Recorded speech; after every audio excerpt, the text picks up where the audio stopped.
Hello guys, bersama saya lagi dalam Alright Napa Channel. Satu lagi persoalan yang ditanya oleh Akmal Saleh, ya, berkaitan dengan apakah maksud T15 yang diumumkan oleh Perdana Menteri semasa dalam Belanjawan 2025.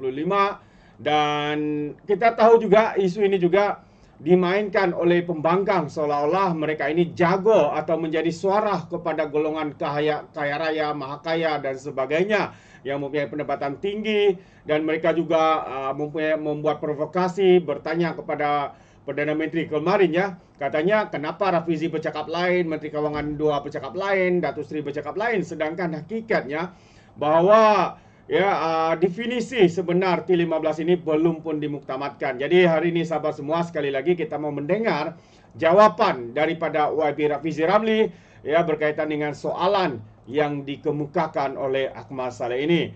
Jadi tanpa membuang masa, ayo kita bersama untuk menonton video ini. Kalau YB Akmal ingat, saya daripada sebelum masuk di kerajaan pun, I had difficulty dengan pendapatan isi rumah kasar. You mentioned that there is no longer based on the household income. And then, of course, kalau household income yang berhormat Rafizi, dah tentulah ada orang RM3,000 memang kalau ikutkan dia tergolong dalam B40 katalah ataupun M40, tetapi sebenarnya dengan komitmen yang dia ada sebenarnya menjadikan dia sebenarnya boleh jadi pada B40. Jadi can you share with us how do you define T15 because of the implication tu akan buat pada tahun depan? Whether it's B40, M40, T20, T15, ini adalah statistical line. Dan statistical line ini bergantung kepada population itu, dan population itu bergantung pada kriteria. Kalau YB Akmal ingat, saya daripada sebelum masuk di kerajaan pun, I had difficulty dengan pendapatan isi rumah kasar. Satu sebab dia tidak membezakan ikut kawasan. Jadi contohnya, tempat yang lain-lain, kos sara hidup dia tu lain. Jadi kalau di Setiu dengan contohnya kan, pendapatan isi rumah RM5,000 sebulan itu sebenarnya T20. Gaya hidup dia dah boleh jadi T20. Sebab rumahnya murah, kosnya murah dan sebagainya kan. Tapi kalau RM5,000 sebulan di KL, masalah kau. Memang B40 pun kan sebenarnya RM5,000. Tambah kalau anak 4-5, betul anak pula, terutamanya anak yang baru lahir pun mahal, ataupun dia dah mula nak masuk universiti pun mahal kan.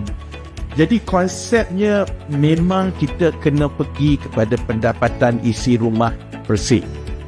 Dalam kerajaan kita dah sampai ke peringkat membentangkan dan diterima pun satu konsep yang kita panggil perbelanjaan asas kehidupan wajar.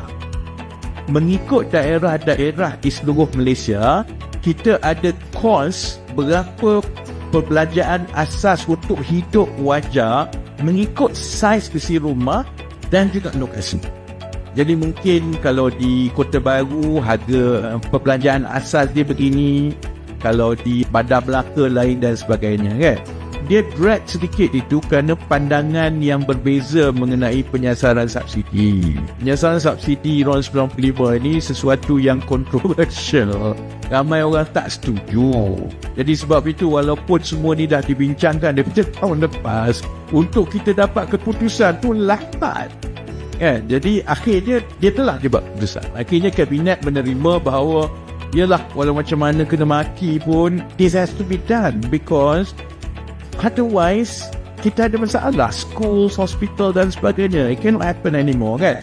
Jadi bila kita dah dapat keputusan itu, sekarang ni MOF dengan Kementerian Ekonomi, we are refinalizing untuk dibentangkan balik kepada kabinet apakah kriteria ada.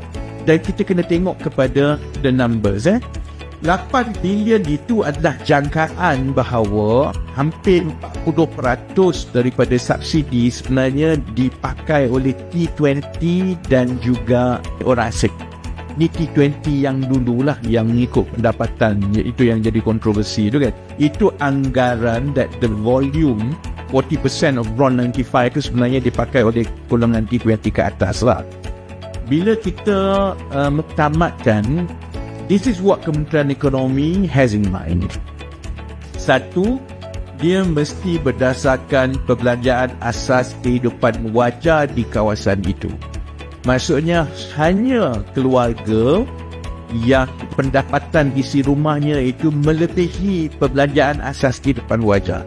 Those people yang dia berada cukup-cukup atau di bawah perbelanjaan asas kehidupan wajar, dia layak dapat subsidi. So if that's the case, then kita kena tally sebenarnya berapa penjiwatan. And then from there, I think iaitu yang akan melibatkan soal kewangan, kan, berapa subsidi yang nak diperuntukkan dan sebagainya. Sebab tu kalau tanya menteri, hatta PM pun, there is no direct answer now.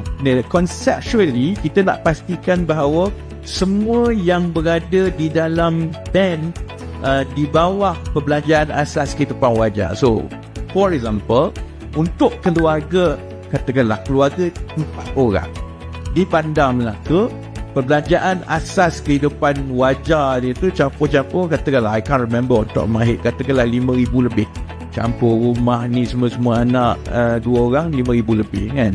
Then from there kita tengok, kalau kita kata kita bagi kepada siapa-siapa yang berada di atas itu, dia kena bayar harga pasaran.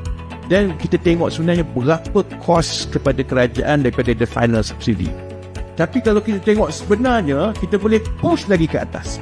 Maksudnya, kalaupun perbelanjaannya adalah lebih daripada perbelanjaan asas kehidupan wajar, tapi kita push lagi, tambah lagi 1,000, tambah lagi 2,000, then we can define anyone above a certain percentage of perbelanjaan asas kehidupan wajar tak payah bayar. The problem with that is that kita kena go through that dollars and cents and the numbers data sekarang yang sedang berlaku sekarang. And I think once we do that, the whole objective ialah supaya more or less 15-10% of the top in the society yang setelah ditolak komitmen lokasi semua, so kita apply that T15 itu kepada sampel ataupun population yang memang kita dah ambil kira segala perbelanjaan dan sebagainya, and at the very minimum dia mesti mencukupi untuk kehidupan wajar lah, kan. So I think let's go through that process, baru kemudian kerajaan akan umumkan lah what exactly. Tapi dia tak macam sebelum ni lah, T20 M40 tu tak ada, kan. Dan saya harap saudara-saudara juga tahu the data process tu is humongous. Dia tak pernah dibuat dalam sejarah negara kita yang kita nak kena tentukan keadaan sosioekonomi setiap isi rumah seluruh Malaysia. We never do that. Kalau kita buat STR ke sebelum ni, kan, dia sebenarnya hanya pendapatan individu, ikut dia saja. Kita tak ambil kira sangat lah, anak tanggungan dan sebagainya, kan. So I mean, give us some time to go through that. Tapi I can assure that it's not going to be pendapatan isi rumah kasar.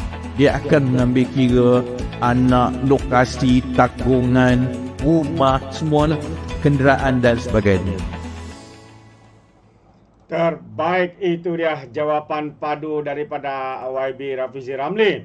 Jadi harap bersabar, seperti mana yang dinyatakan juga oleh Perdana Menteri kita, definisinya itu sedang diperhalusi, tetapi pihak pembangkang ini seakan-akan terlalu bijak sini sehingga membuat andaian sendiri, definisi sendiri dan sebagainya. Jadi apa pandangan anda sahabat semua? Anda boleh berikan komen ya di dalam ruangan komen. Jadi izinkan saya untuk mengundurkan diri, dan seperti biasa peribahasa mengatakan tak apa pun kangkap 2 tahun keinginan. Dalam bahasa Melayunya, tepuk dada tanya selera. Sekian jadi daripada Alright Nampak Channel, saya kita berjumpa lagi. Bye bye.